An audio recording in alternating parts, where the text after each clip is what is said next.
I know who El Tiante is. I'm not sure I quite qualify as a Georgia poet, but I think I'm an Atlanta poet, since I have been here since '88. I grew up in New England, however.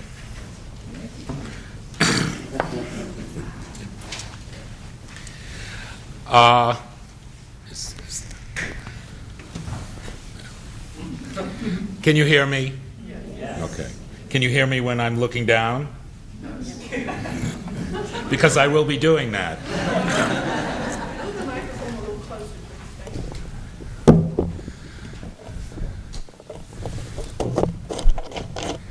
your face. I'm simply not sure how this one works. So. I'd like to begin with a poem about the subtle magic that happens when one speaks or when one listens. This is the power that language has to make things happen, even if it's only in the imagination, although I feel odd saying only. Anyway, this poem is called Fin de siècle. Now I will be talking a bit about nothing in particular, so that the experience of this poem should seem to be an inward murmuring, as of doves or refrigerators, producing a pleasant welling warmth in the organ works, and a sense as of a muted glowing in your thought heart as you rise like a mist above your book. I will propose for you a world of words and phrases that have become, by endless use, a weather in the pleasant suburbs where you walk. So you'll come to feel you have yourself the charm of what is accustomed in an antique air of ochre and red gold, speaking the august sentences of bees. All that is necessary is a measured sonority and a more or less plausible syntax for you to become a network of vibrations in the plucked and buzzing afternoon.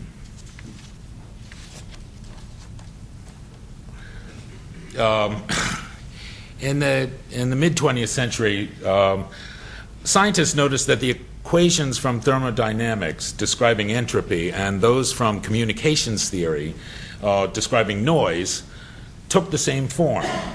And some of these people proposed a scientific metaphor in which entropy and noise were equated. And this poem plays around with some of the implications of that metaphor. Pardon me. It's called Noise. The world is full of noise, racket, ruckus, rubble of sound. Everywhere the air goes, it goes there too. Bells are full of it, and when shaken, spill it all around. Trucks haul it here and there and dump it out in heaps in public places. Bugs are made of it, and will lay their eggs in our ears, finding out appropriate nurseries. Kids play in it. It's dog's delight. Birds make out and mark time by it. Knives are sharp with it. Babies empty themselves into it. Music falls out of it. Trees gather it up, passing it from leaf to leaf, and clouds too collect it, and the blue sky is bright with noise. Sweat is its liquor.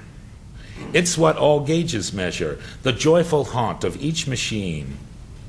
Our alarms and emergencies, labors and leisures are moved by it, to it.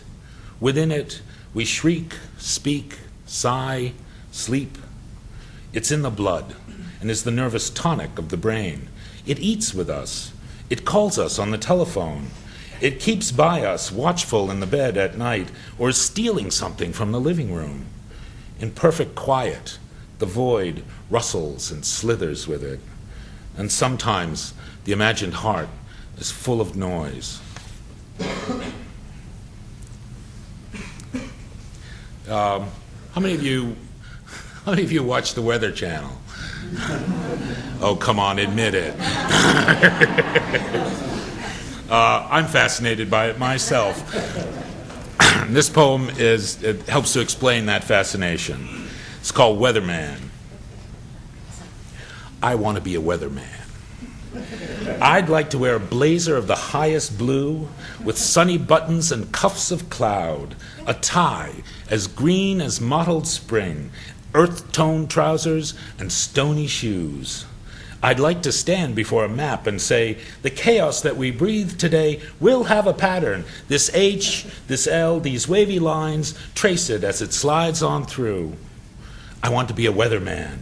I want to take the pollen count, determine dew points, factor wind chills in or out, advise the traveler, and diagnose for each season its peculiar fevers.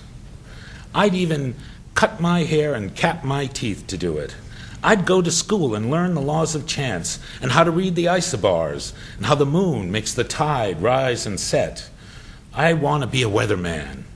I really do. I want to show the folks at home terrible typhoons, tsunamis, and tornadoes. I want to name the hurricanes. I want to say what thunder says, as thunder says it, live at 11.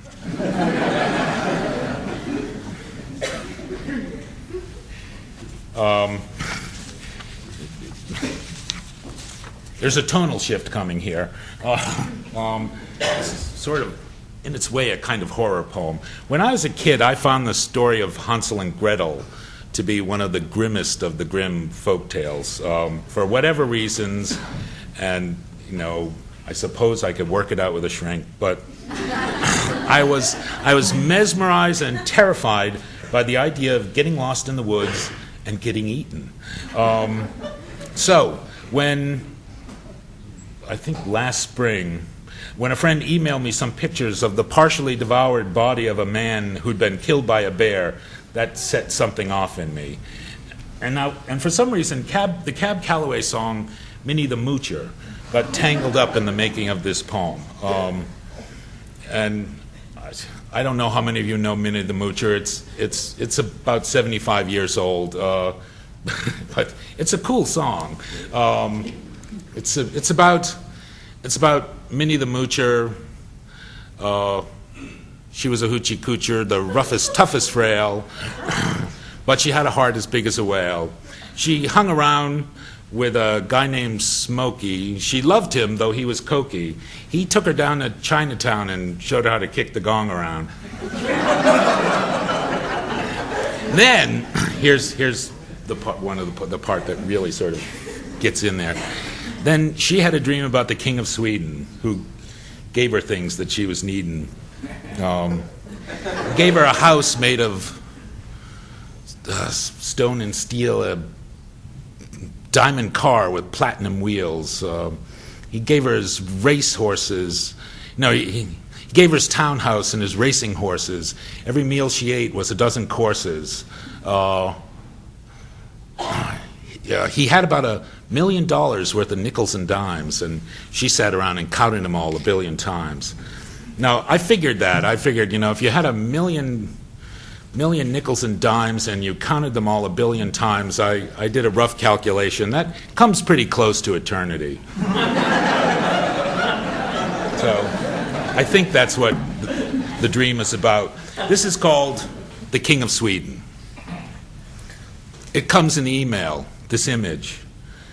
A corpse laid out on its back in the grass in some high meadow, belly open, right leg gone, hauled off and hidden, and the left leg, knee raised, sneaker laces still tied, with meat shreds only on the bone from hip to knee.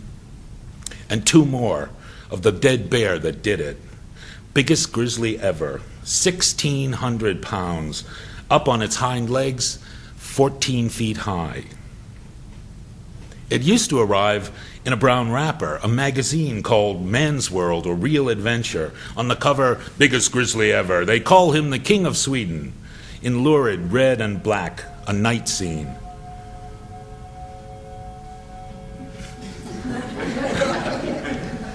Pavlovian. Terrified, a man staggers backward, one hand raised, fingers spread before his face and eyes, the other reaching blind behind him, groping in the foreground for his useless rifle. The heroic dog already done for, flung back broke and bloody through the air. The bear lifting himself up, towering, a tower of roaring gold and steel, a diamond-eyed angel about to drop like thunder through the dead man's skull. And there, against the bear's white-tipped, fire-lit fur, the stark black silhouette of the screaming man. In the dream, I'm lucky. The first blow is to the head and stuns. When the long claws dig in my belly, out come deer, colts, cattle, sheep, squirrels, birds, bugs, fish, roots, berries, gophers, grass, a dozen courses, in herds and bunches. Bite by bite, I come to be in the bear's mouth, my bits and pieces sliding down his gullet to his gut. There I am, in the deep woods, by a good fire, with my dog, Bimbo. My name now is Hansel, or Minnie. Everything is in black and white. It begins to snow, a steady, gentle fall of flakes, like breadcrumbs or small stones, falling on the dry grass of the high meadow, and on the fur coat of the feeding king, and on the dark pines. Big flakes, count them, falling slowly through smoky air, like $1 million worth of nickels and dimes.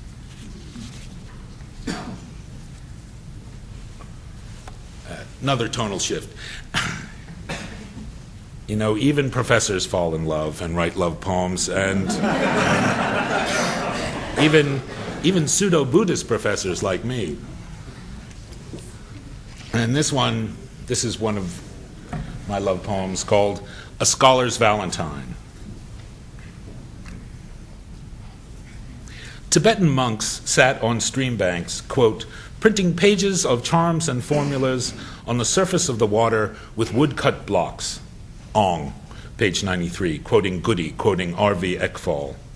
And now that impression flows to you through me, while somewhere prayer wheels still rattle and spin in the wind. Yes, but charms and formulas? Ekval, I think, got that wrong.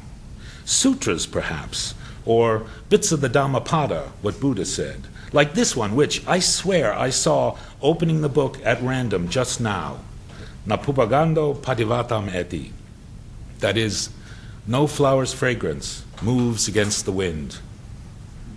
And suddenly, I'm there with them, my head shaved close in saffron robes, my knees wet with mud of the stream bank, my left hand sinking in the muck at the edge, and I'm leaning out over the water, a stick of red sandalwood, kandanam, in my hand, writing your name on the surface of the water, again and again. This is another love poem that also plays around with Buddhist ideas. As you all know, the Western concept of romantic love doesn't really jibe with the Buddhist idea of enlightenment, but for me, I guess for me, love has been a source of profound enlightenment, which may explain why Buddhist imagery keeps wandering into my love poems. This poem is also based on a joke, which may not be as well known as I think it is, so I'll tell it to you quickly. A Buddhist monk goes up to a hot dog seller on the street and asks him to make me one with everything. Get it? The hot dog guy slathers on mustard, ketchup, onions, sauerkraut, the works, everything, and hands it to the monk, who then gives him a $20 bill. The hot dog guy puts the 20 in his pocket and goes on about his business. The monk looks at him for a couple seconds and says, "Hey, what about my change?" And the hot dog guy looks at the monk and says, "Change comes from within."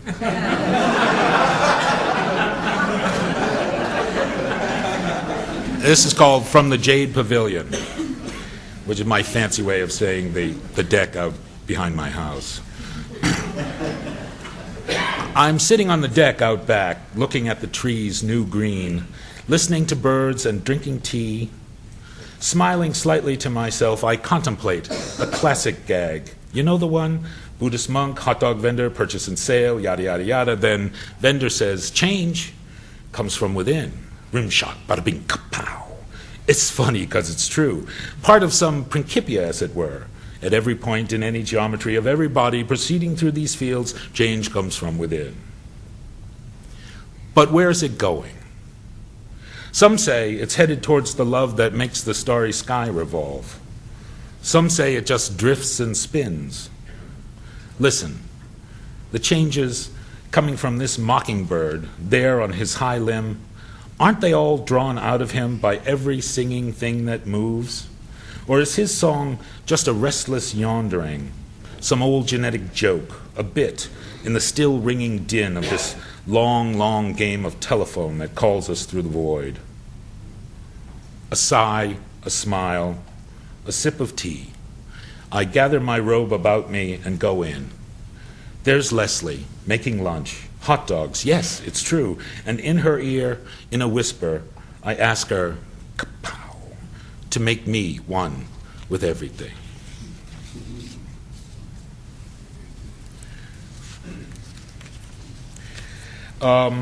Cicadas are those buzzsaw insects we hear in the summertime.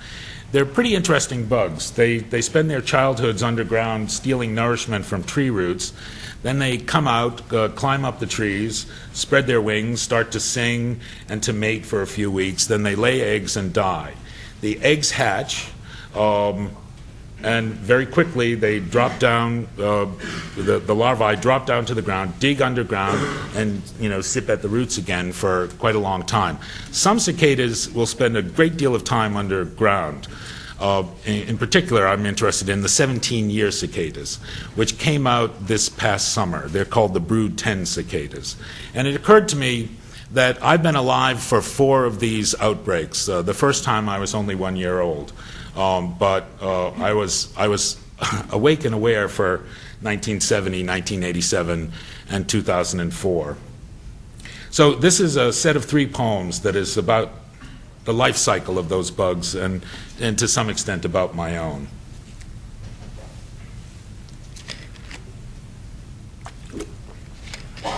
The first one, Trippin' at the Three Roses, 1970. New England, spring 1970. 3 teen boys in a suburb of Boston dissolve a barrel of sunshine in a quart of orange juice. Get up. The funky basement room starts to wink and smile. Get up. They move through air like trembling throats. Get on up. They play, good God, the radio, and ow, can't stand it.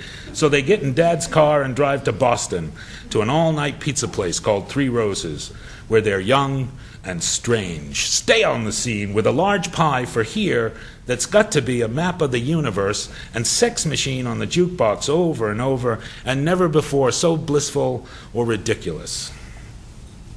Later on, they drive around in the dark with the lights out. Clear after rain, the night is shiny, moist, with stars, and the earth around them full of the buzz and rush of Brood 10 cicadas in their millions, getting up, just now, making their way up into the acid brilliance of unexpected air. The second one is called Serenade, 1987. This is this is something that I became aware of in the 80s, and actually later I looked it up on the internet, and things like this are still happening. People used to they would turn on radios, or nowadays I think they use tape recorders, and try to listen for spirit voices in the noise that come through the machines. This one's called, as I said, Serenade, 1987. They're placing radios tuned to noisy interzones atop bone boxes. I don't remember what it's called. There are bits about it on 60 Minutes and in magazines. People, couples mostly, posed in graveyards with their machines over what remains of forms that danced and spun once in flows of heat. Good God! Among names scratched in stone, listening for voices. Dimes dropped down the Akashic telephone by some maggot Houdini. Fellas, I'm ready to get up and do my thing. Can I, like shepherds making figures of the stars, can I take it to the bridge? Piano, piano. Loved. Couples mostly, feeling for the knobs and switches of their dark boxes, dousing the radiosphere for a spirit flow until subtle worms rise up from noisy bodies to speak in tongues. Death.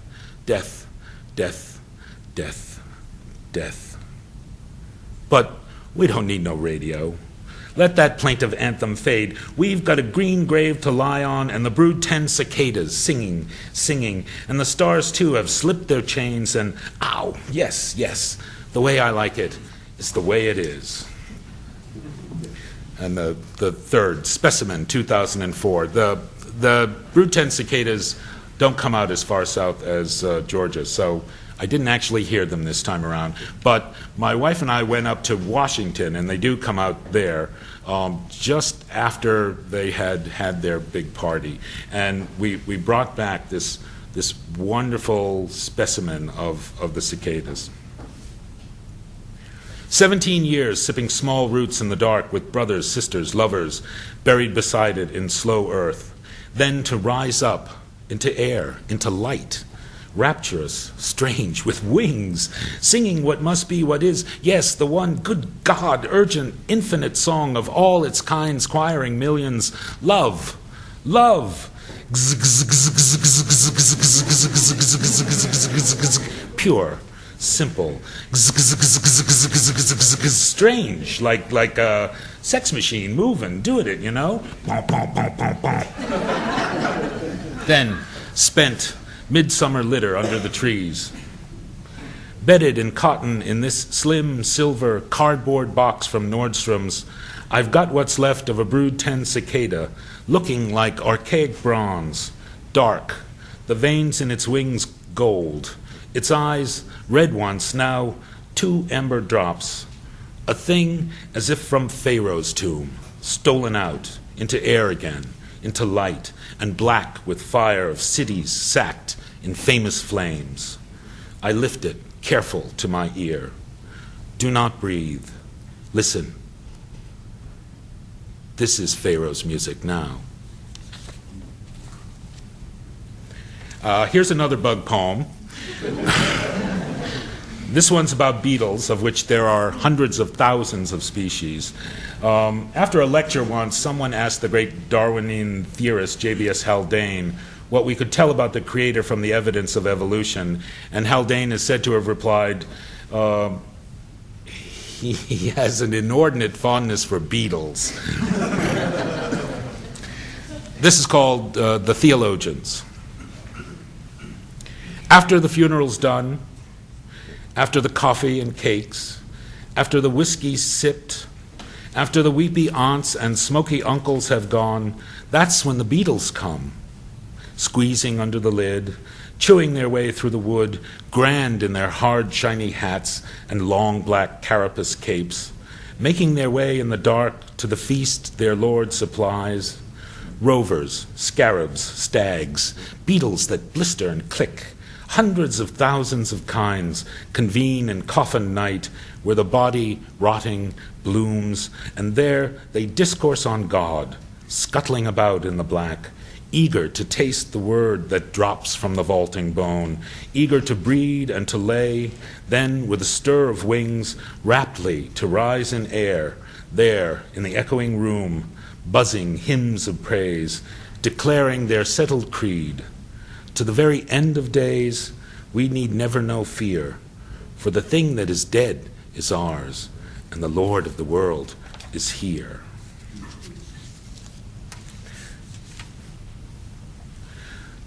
Anyone who's been inside a shopping center in the last couple of months knows that Christmas has been here for a while. So I hope it isn't too soon for me to read you a Christmas poem. I wrote this some years ago when one of those winters, Decembers, when I couldn't get home to New England for Christmas. And I wrote this poem for my family and for myself. It's called A Christmas Card. First, pick the place. Let it be some spot where the earth spreads itself in low rolling hills that have known for a long time that gathering snow in winter is what they were meant to do. Let it be, too, a landscape that likes to think dense, blue-green, tiered and bristled thoughts of pine, suitable to comprehend snowfall and early coming dark, and hold them till stars return to claim what's theirs. And music, too, whatever you like best. A composition of silences, the sort sheltered birds propose, or the wind that has been everywhere forever chanting its old song, or carols drifting from the chimney of that little house off to the left in the middle ground. Or it might be the entire race of angels, the whole shebang, ringing the universal bells. The choice is yours. You've only to stop the antique sleigh and listen, along with your frosty pony, to what, in the place's air, plays your heart's tune. And about the border of this card will run a frieze of jays and cardinals, boughs of evergreen, presents wrapped in red with silver bows, bicycles, skates, and sleds, and a gold and silver glittering of distant cities, airplanes, buses, taxis, snowmen, ships at sea, all moving towards the light of a legendary star. And embossed on the four corners of this splendid card, Christmas trees, and Walt Whitman dressed as Santa Claus. What a card it will be!